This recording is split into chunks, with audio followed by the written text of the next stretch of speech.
primeiro dia da semana na presença do Senhor.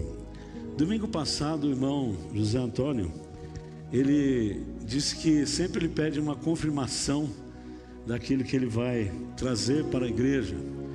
E no culto sempre há algumas confirmações. E hoje eu diria, usando as palavras do José Antônio, que eu não precisava trazer a mensagem hoje, porque tudo que eu queria pregar já foi dito aqui, através dos hinos, a companhia de Jesus, né? A companhia do Espírito Santo sobre a nossa vida. O choro pode durar uma noite, mas a alegria vem pela manhã. Então eu sairia assim bem satisfeito, iria para casa dizendo: Senhor, obrigado, porque eu recebi a vitória nessa manhã, aleluia. Então o Espírito Santo, ele move os nossos corações, o Espírito Santo move as nossas vidas, né? Aquilo que a missionária Sueli trouxe aqui também sobre a oração perseverante, né? Nossa perseverança na oração, e também sobre a nossa entrega de louvor, dos dízimos, das ofertas. Esse é um culto perfeito na presença do Senhor. Amém, amados? Então é muito importante que você que está em casa se mova para vir também, porque é diferente, o culto presencial é diferente. Eu sei que você está sendo abençoado aí na sua casa, porque esse é o nosso desejo, a nossa oração. Mas você pode fazer um esforço para vir, se você pode, não está doente, né? Já tomou as doses da vacina, vai estar aguardando, mas está tudo bem, então venha, sabe? Não deixe que o inimigo coloque a preguicite, né? Um homem chegou num açougue e apontou: quero 1 quilo de pregui. Aí o homem: o que é pregui? É aquilo ali. Não, mas aquilo é linguiça. Não, mas por que você não fala linguiça? Porque eu tenho pregui, né? Eu quero 1 quilo de linguiça. Eu comecei pelo final, né? Eu quero 1 quilo de linguiça, né? Mas por que você não fala linguiça? Porque eu tenho pregui, né? Então complete a fase. Por que você não vem no domingo de manhã? Não é isso? Venha, faça um esforço, apesar de que você está sendo abençoado aí na sua casa também. Mas, queridos, nessa semana eu tive uma experiência muito gostosa, maravilhosa. Eu vinha pensando, né, sobre quando você sai de um culto, os pregadores, você sai de um culto, você já fica pensando: o que Deus quer que eu fale na próxima oportunidade que eu tenha que pregar. Essa é a preocupação que Deus coloca no nosso coração, e tudo vem dele, a mensagem vem do Senhor,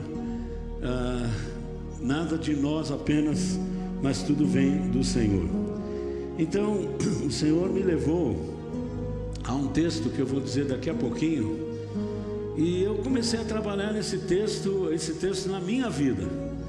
Uma coisa que eu tenho pedido a Deus, eu sempre falo que eu não quero pregar uma mensagem que não passa por mim, uma mensagem apenas decorada. Pode ser até uma mensagem de outra pessoa, não é? Porque a gente aproveita as coisas boas e maravilhosas que as pessoas escrevem, e que a gente pode, através de livros, artigos e tantas coisas, a gente aproveita. Mas isso tem que passar por nós.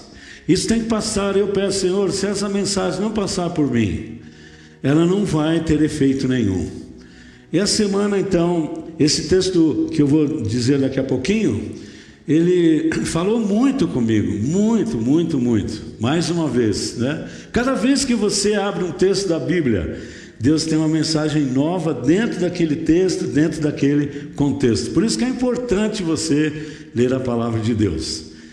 E daí eu tenho uma reunião com os pastores que a gente começou aqui antes da pandemia, que era um café, a gente tomava um café aqui de manhã, graças a Deus que foi muito bom. Mas veio a pandemia, então a gente está fazendo só por enquanto ainda essa reunião online, toda quinta-feira, com pastores da região, e até abrir um leque, né, que tem pastores lá de outras cidades, lá do Distrito Federal, lá de Brasília, de São Paulo, que participam. E então nessa quinta-feira eu teria que trazer então uma meditação ali junto com os pastores. E nós estávamos em 4 pastores nesta quinta-feira passada, na nossa live. O pastor Wesley, eu, o Gerson Rodrigues e pastor Paulo Cunha, não é? Lá de Brasília. E eu então coloquei para eles esse texto. E eles me deram muitas ideias. Eles trouxeram para mim, sabe, elucidações e o desejo e o que Deus estava tocando no coração deles. Eu quero assim, de público, agradecer a vida dos pastores. Nós temos uma unidade muito grande aqui em Curitiba com os pastores, né? E o texto, então, a gente foi confabulando, a gente foi lendo o texto e dizendo o que o Espírito Santo tinha naquele texto, qual era o contexto, e ali fomos 1h30, né? E o tempo passou e a gente viu algumas coisas. Nunca você vai dessecar um texto e nunca mais ter uma mensagem nova. Não, a palavra de Deus, ela se renova a cada dia, amém, amados? Então o texto é exatamente em Lucas capítulo 24. Lucas capítulo 24, do versículo 13 até o versículo de número 35. Lucas 24, 13 a 35. Você pode acompanhar na sua Bíblia, aí na sua casa e aqui também. Eu estarei lendo no Novo Testamento na linguagem de hoje, né? Nova tradução da linguagem de hoje. É quase que uma explicação, né, do texto aí da original. Bom, então, Lucas 24, 13. Naquele mesmo dia, 2 dos seguidores de Jesus estavam indo para um povoado chamado Emaús, que fica a mais ou menos 10 quilômetros de Jerusalém. Eles estavam conversando a respeito de tudo o que havia acontecido. Enquanto conversavam e discutiam, o próprio Jesus chegou perto e começou a caminhar com eles. Mas alguma coisa não deixou que eles o reconhecessem. Então Jesus perguntou: o que é que vocês estão conversando pelo caminho? Eles pararam com um jeito triste e um deles, chamado Cleofas, disse: será que você é o único morador de Jerusalém que não sabe o que aconteceu lá nesses últimos dias? Veja que eles estavam falando com Jesus. Será que você não sabe o que aconteceu? Olha que pergunta, né? Com Jesus estavam falando. O que foi? Aí Jesus vira assim: o que aconteceu? O que foi? Já aconteceu alguma coisa? Olha, Deus falou muito comigo, né? Então Jesus perguntou para eles isso aí, e eles responderam: ora, mais ou menos assim, será que você não lê jornal? Será que você não entra na internet? Será que você é a única pessoa aqui que não sabe do que aconteceu em Jerusalém, o que aconteceu nessas regiões aqui, nesses dias tão tumultuados? Você não sabe o que aconteceu com Jesus de Nazaré? Esse homem era profeta, e para Deus e para todo o povo ele era poderoso em atos e palavras. O chefe dos sacerdotes e os nossos líderes o entregaram para ser condenado à morte e o crucificaram. A nossa esperança era que ele fosse quem iria libertar o povo de Israel. Porém, já faz 3 dias que tudo isso aconteceu. Você imagina eles falando para Jesus isso? Gente, Deus já está falando com você, não está? Só a leitura do texto já podia a gente ir para casa e dizer: mas que absurdo, que coisa, será que isso acontece comigo? Irmãos, e eles continuam, né? Tinha algumas mulheres do nosso grupo, elas nos deixaram espantados, pois foram de madrugada ao túmulo e não encontraram o corpo dele. Olha, veja que coisa. Voltaram dizendo que viram anjos e que estes afirmaram que ele está vivo. Olha, falaram que ele está vivo. Você imagina que ele está vivo? Eles estavam falando com Jesus, eles estavam falando com o Senhor. Coloque-se você nesse texto aqui. Eu me coloquei nessa semana diante de Jesus e falei: não é possível, Senhor, não é possível que tudo o que aconteceu com eles acontece comigo também. Não é possível. Quanta dúvida, quanta coisa. Alguns do nosso grupo foram ao túmulo e viram que realmente aconteceu o que as mulheres disseram, mas não viram Jesus. Olha a intensidade da dúvida. Mulheres foram lá e os anjos disseram que ele ressuscitou. Depois alguns foram lá, como Pedro, foi até lá, mas viram os lençóis, etc., mas não viram Jesus. Olha a intensidade da decepção desse povo, dessas pessoas aqui. Então Jesus lhes disse: como vocês demoram a entender e a crer tudo que os profetas disseram. Foi uma paulada na minha cabeça. Como eu demoro para crer. Como eu demoro para entender o que Deus quer comigo. Pois era preciso que o Messias sofresse e assim recebesse de Deus toda a glória.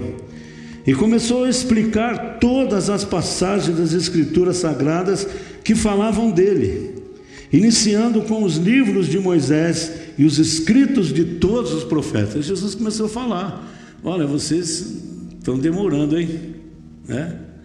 Na minha época falava assim: demorou para cair a ficha, né? Agora não tem mais orelhão. Demorou para conectar, hein? Demorou para entrar online, hein? Demorou, hein? Para abrir o Instagram, hein? Demorou. Vocês são demorados, hein? Para mim, viu?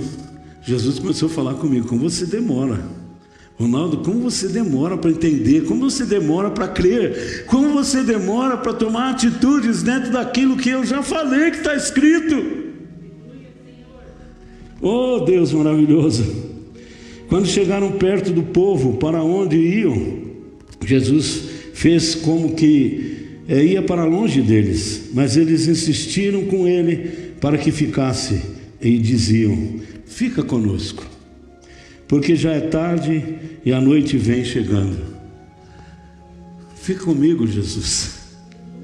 Eles não sabiam ainda que era Jesus, mas acho que o quadro estava sendo pintado, né? Quase que Jesus falou assim: quer que eu desenhe? Quer que eu faça um desenho para vocês? Mas ele falou que ia caminhar. E os discípulos: não, entra aqui na casa da gente, fica com a gente, já declina o dia. Então Jesus entrou para ficar com os dois, sentou-se à mesa com eles, pegou o pão e deu graças a Deus, depois partiu o pão e deu a eles.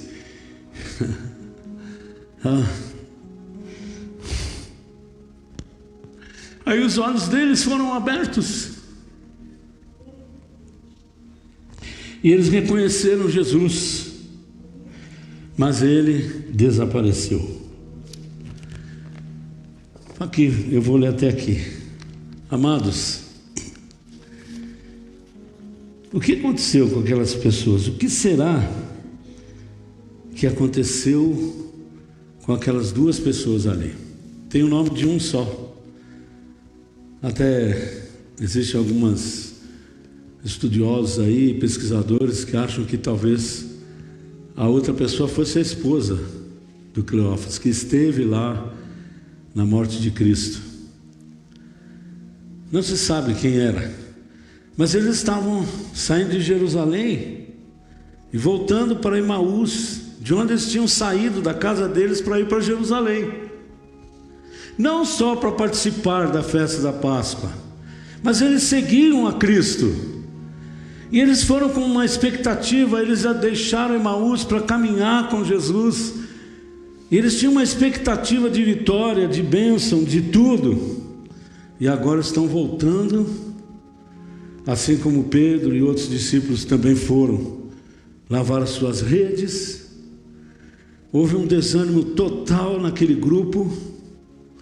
Houve uma desilusão total em todos os discípulos, porque Jesus, que fazia milagres, profeta, que fazia o mar sossegar, que fazia o paralítico andar, que ressuscitava os mortos, de repente, preso pelos homens, não age, não tem reação nenhuma, apático a tudo aquilo, só sofrendo, porque não mandou vir um exército do céu e acabar com os soldados, acabar com os sacerdotes, com os reis, com todo mundo ali. Por que ele não fez isso?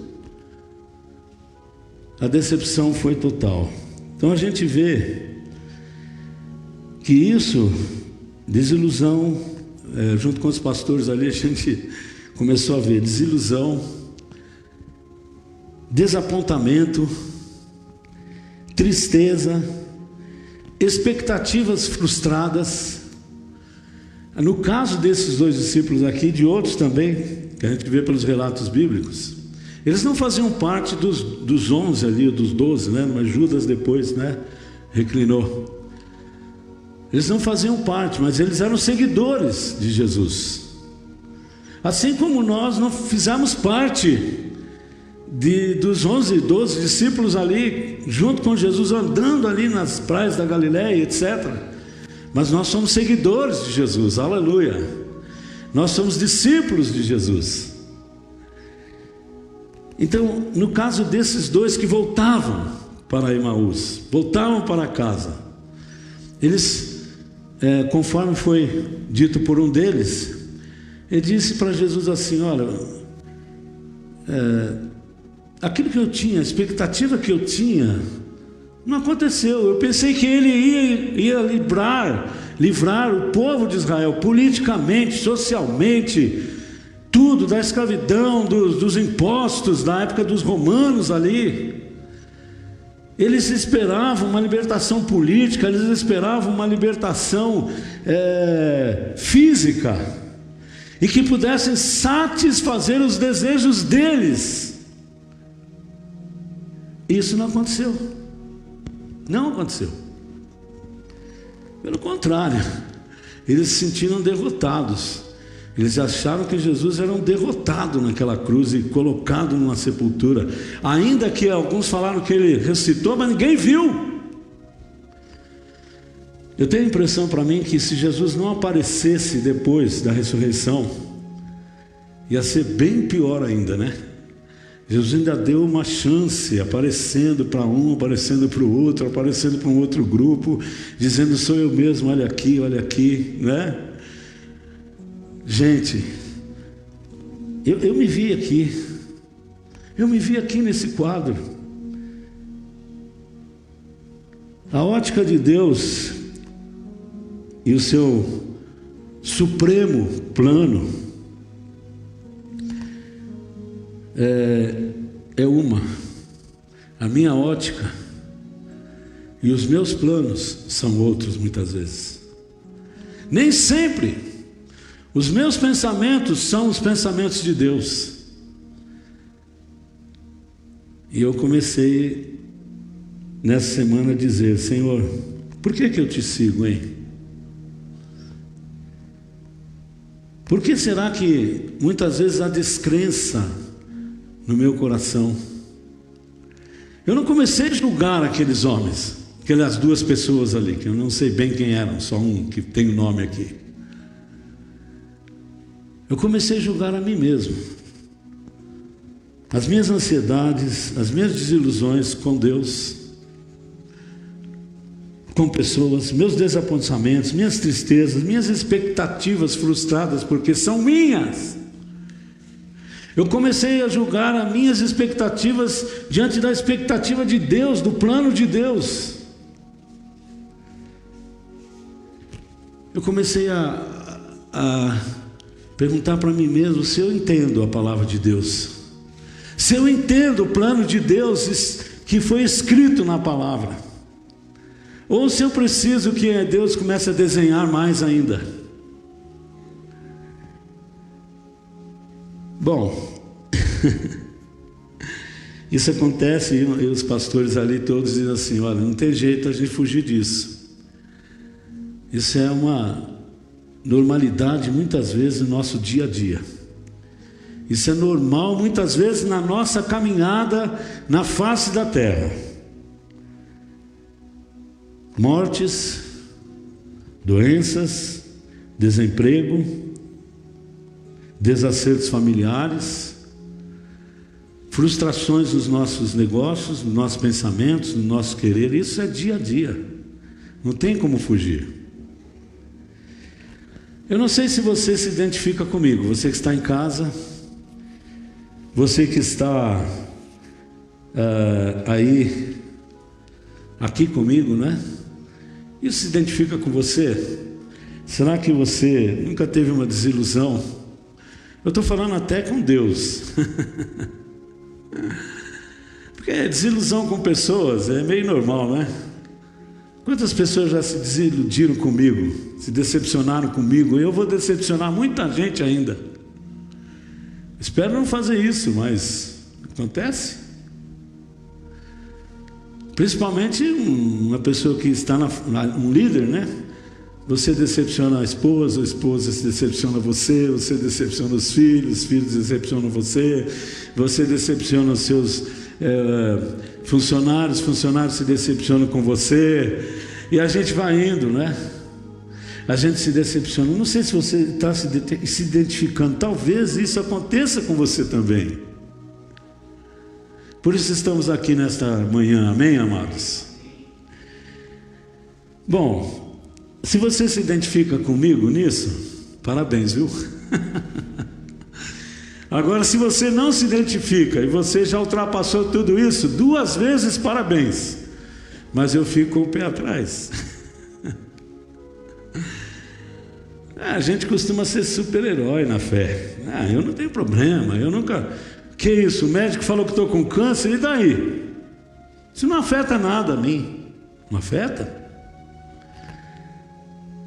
Né? Eu fui para a empresa hoje e recebi a demissão. Esses dias eu fui conversar com um pastor, e ele tem um serviço secular. Pastor, você não sabe o que eu tenho que fazer hoje? Eu tenho que demitir 2 funcionários. Falei, então eu vou chegar depois. Que hora que você vai demitir? Da hora, então eu vou chegar depois. Quem é que não se sente decepcionado com a vida? Tem gente que se sente até decepcionado com o dia que nasceu Jó. O Jonas e etc. O Elias se decepcionou depois de uma grande vitória. Quanto os profetas de Baal se decepcionou, ficou com medo e fugiu. Se você se identifica, tudo bem. Se não se identifica, parabéns 2 vezes, mas eu fico com o pé atrás. Você não é super-homem, você não tem condições, você não tem super fé. E talvez você se enquadre nesse texto também. Tem alguém aqui que não se enquadra nesse texto? Levante a mão. Opa, deixa eu baixar a minha. Quantos aqui em casa se enquadram nessa notícia aqui, nessa reportagem que Lucas escreveu? Quantos se enquadram aqui? Levante a mão. Amém. Ainda bem, né? Bom, o que agora, voltando aqui, né? O que Deus acha sobre isso? Buscar uma iluminação, né? Bom, a gente já viu que eles não reconheceram Jesus. O problema era maior do que a presença de Jesus ali. A gente já viu que eles estavam distantes da palavra, não que não crescem. Eu não digo que eles não estavam crendo, mas Jesus disse que eles estavam tardios para crer. Porque o sufoco do momento era maior do que para eles, na mente deles, na alma, nas emoções. O sufoco do problema era maior do que as promessas de Deus. E as afirmações de que Jesus haveria de sofrer, haveria de ser entregue, haveria de morrer, mas haveria de ressuscitar também, aleluia. Mas o sufoco do momento era tão grande que eles não conseguiam entender isso. Irmãos, nós estamos passando por um sufoco muito grande. Em termos pessoais, o sufoco sempre teve para nós, né? Quem é que nunca teve problemas, dificuldades, enfermidades, problemas financeiros? Mas com essa pandemia as coisas se aceleraram, mundialmente está tudo confuso. Nosso país está confuso, nossa política está confusa. Nossos conceitos, preceitos, ideais estão confusos. Alguns querem jogar os ideais de Deus na lata do lixo. É um momento, sufoco tremendo. E a gente que está nessa oração perseverante, eu fico olhando ali, pastor, ora pela minha família. Pastor, meu pai está na UTI, minha esposa morreu, não só de Covid, de tantas outras.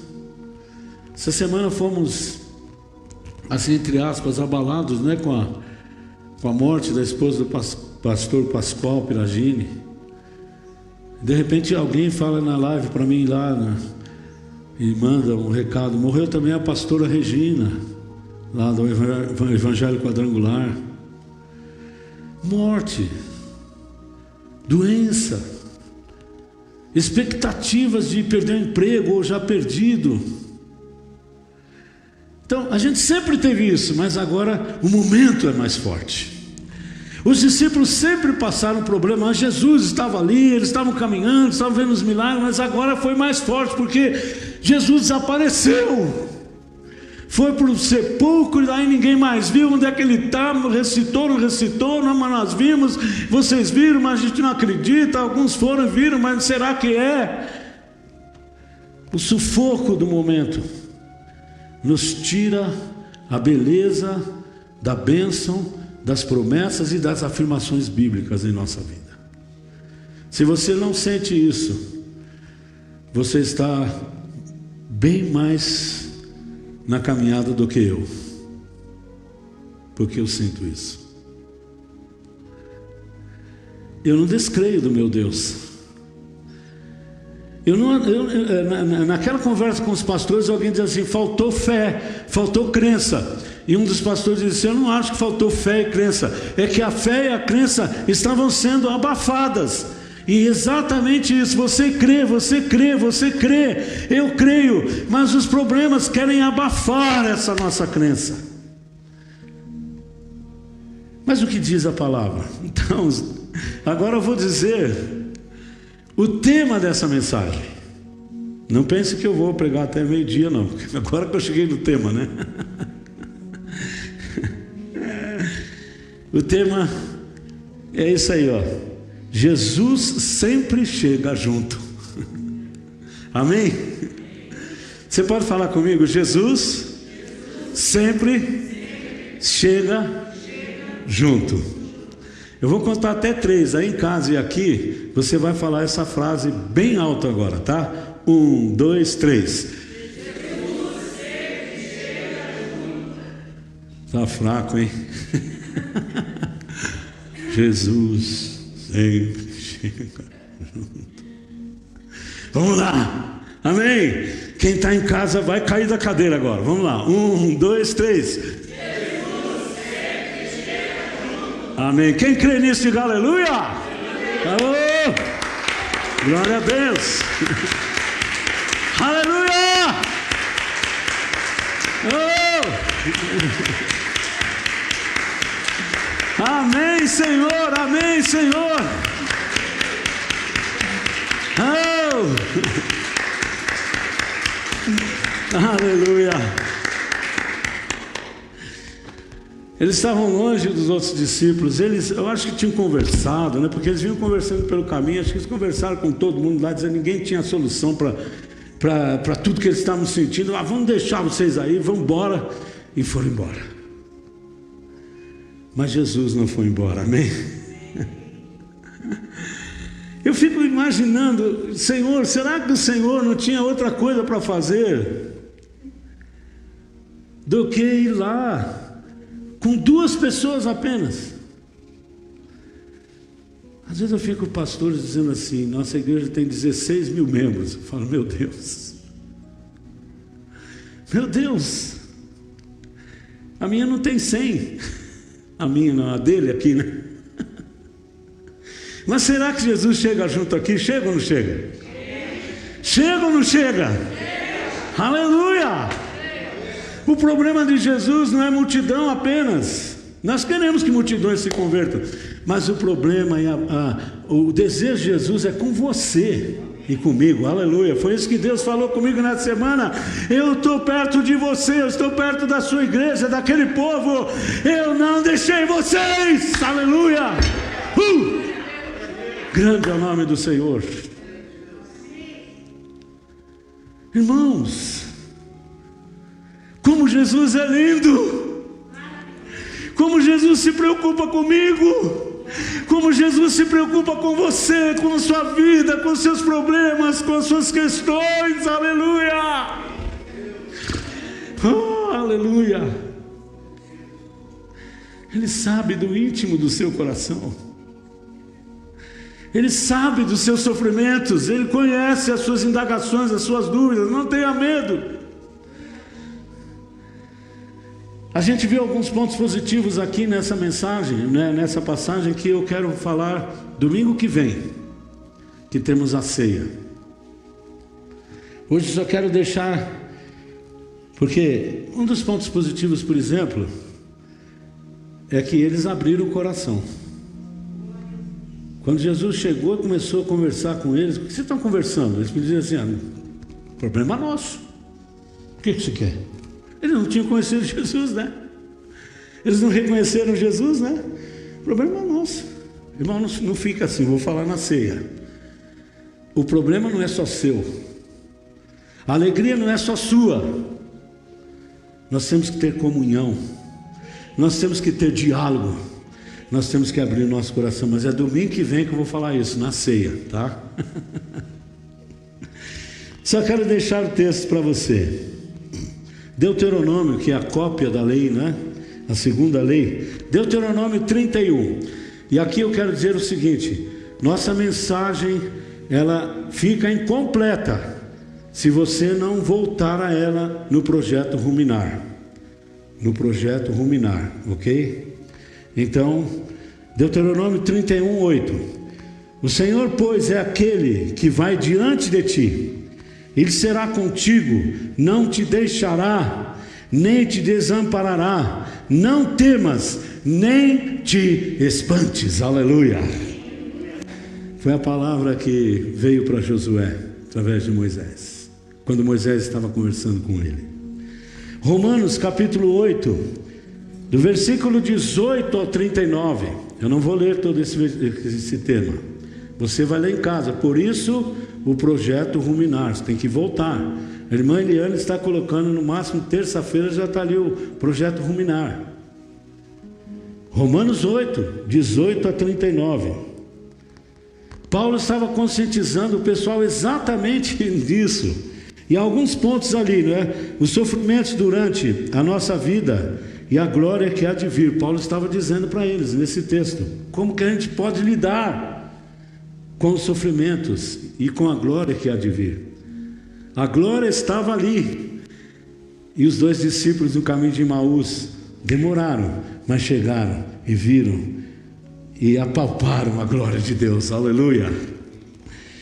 Paulo também diz nesse texto, incentivando e orientando a situação atual da humanidade, ali nesse texto também, de Romanos 8, 18 em diante.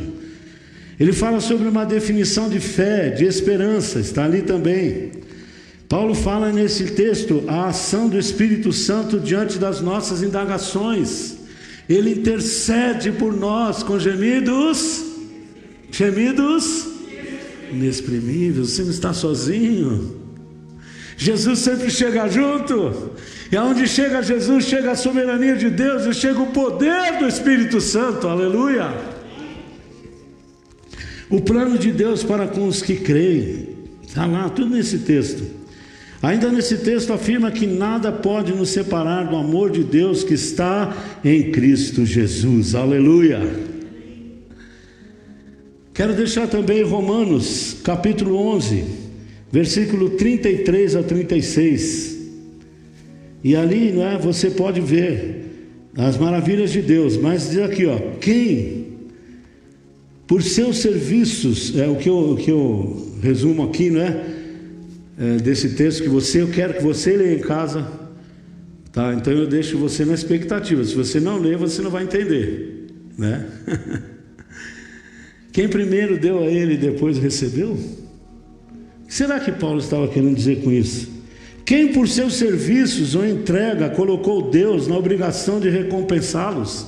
É um dos problemas desses dois de Emaús, é porque eles colocaram Jesus dentro da expectativa deles, e eles queriam uma recompensa de Jesus, quando Jesus queria que eles negassem a eles mesmos e abdicassem deles mesmos para segui-lo. Eles queriam que Jesus restaurasse o reino de Israel.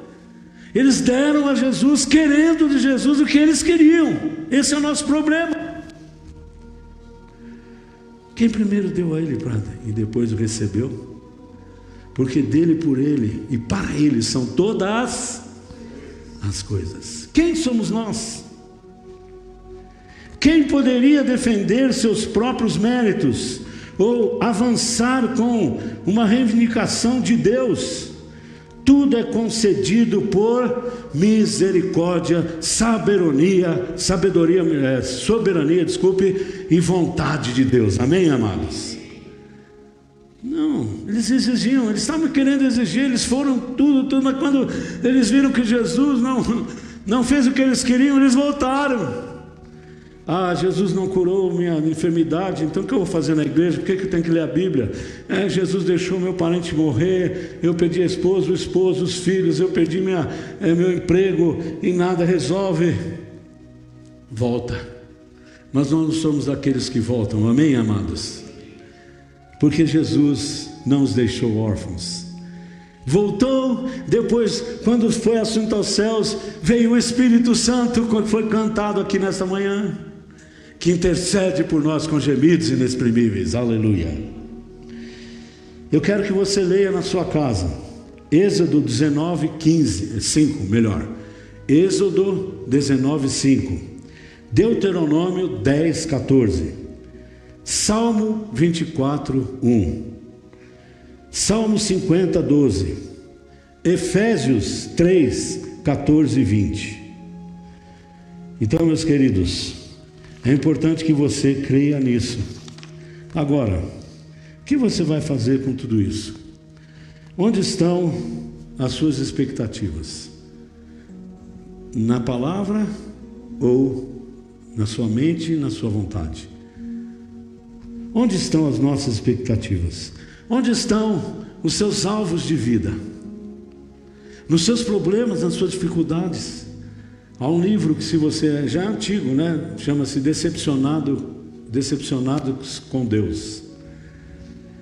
Onde o autor ali, Filipenses, ele diz que nós estamos tão preocupados com os nossos problemas, com as nossas emoções, que nós esquecemos das emoções de Deus para conosco.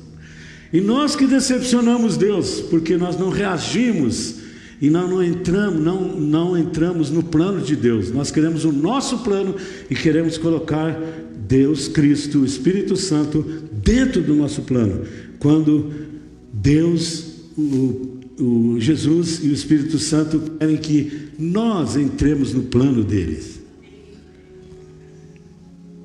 O que você vai fazer? Onde se baseia a sua vida, a sua existência, a resolução dos seus problemas, os seus alvos de vida? Aonde se baseiam? Em que estrutura a minha fé se solidifica? Todas essas coisas eu fui escrevendo durante essa semana. Em que estrutura?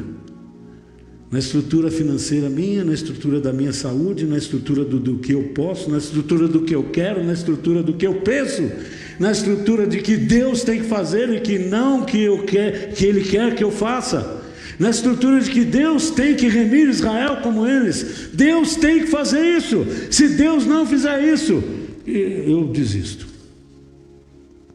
A gente faz isso. Conclusão: eu sou realmente de Cristo?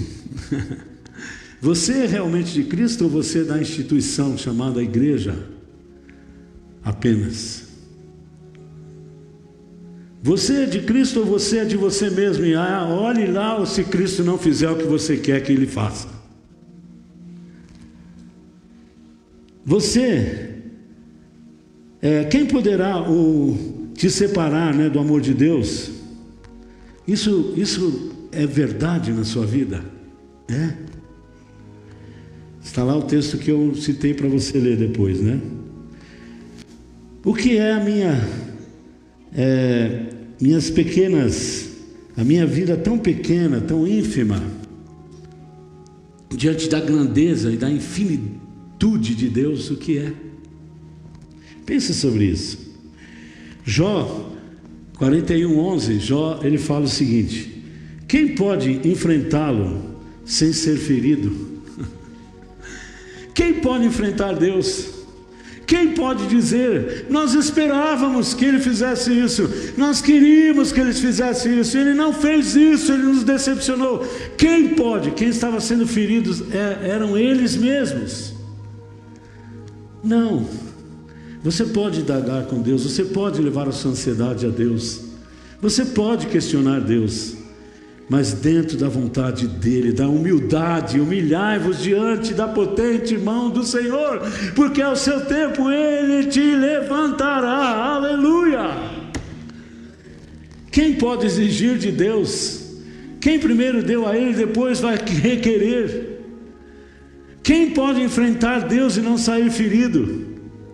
Não é que Deus é autoritário, um déspota, não. Ele arriscou criar a gente, para que a gente o sirva, não obrigatoriamente, mas de boa vontade, e a boa vontade está nele. Aleluia! Para terminar aqui, Romanos 14:8 e 9. Romanos 14:8 e 9.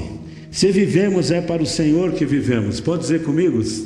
1, 2, 3. Se vivemos, é para o Senhor que vivemos. E se morremos, bem forte, também para o Senhor é que morremos. Aleluia. E o apóstolo continua dizendo: assim tanto servimos como se morremos ou vivos, ou se vivemos ou morremos, somos do Senhor. Romanos 14:8 e 9. Pois Cristo morreu e viveu de novo para ser o Senhor tanto dos mortos como dos vivos. Gostaria que você ficasse em pé nesse instante. Quero dar um exercício para você nesta semana. Faça um inventário da sua vida, das suas indagações, das suas decepções. Estou falando com Deus, com Cristo, até com pessoas. Faça um inventário desde quando você nasceu até hoje. E exercite isso nesses textos que nós demos. Peça perdão a Deus, como eu faço todos os dias. Senhor, me perdoa, porque eu fui na tua frente. Eu não te ouvi, eu não te reconheci. Faça um exercício, escreva em quantas coisas você não tem reconhecido Jesus ao seu lado, o Espírito Santo intercedendo por você, quanto apavoramento, quanta angústia, quanto desespero, quanta dúvida, quanta ansiedade, quanta coisa perdida fora da presença de Deus. Faça esse exercício, escreva isso, escreva e diga: Senhor, eu peço perdão por isso. Fala assim: fica comigo, Jesus, não vai embora não. Jesus, fica comigo, eu quero te esperar juntinho de ti, fica comigo. Amém? Quero que você faça. Eu desafio você que não tem Jesus a entregar a sua vida a Jesus e ver como é maravilhoso andar com Jesus, embora tenhamos todos esses percalços em nossa vida, mas Ele nos traz felicidade. Ele entrou na casa, ele entrou com eles, ele continuou conversando, e ele não foi ali, sabe, ele explicou toda a palavra, mas ele foi com mansidão, com comunhão. No partir do pão, o coração daqueles homens começou a ardia o quebrantamento. Eu faço um desafio para mim e para você: não deixe as notícias ruins, os problemas ficarem ardendo no seu coração. Deixa Jesus arder no seu coração. Deixa o Espírito Santo fazer arder o seu coração, a palavra, a oração, o louvor. Aleluia. Deixa todas essas coisas arderem no seu coração. Deus não vai te explicar tudo, mas Ele vai aquecer o seu coração. Você não vai ter resposta para todas as coisas e perguntas que você tem, todos os seus problemas resolvidos, mas o seu coração vai estar pegando fogo, aleluia, ardendo, e você vai reconhecer Jesus e vai poder dizer: eu vi Jesus, eu sou de Jesus, minha vida é com Jesus, não importa o que acontecer, eu vi Jesus, Ele arde no meu coração, aleluia. Amém, amados. Senhor, que essa palavra, Pai, possa ecoar em nossas vidas e realmente seja uma semana de avivamento, como já foi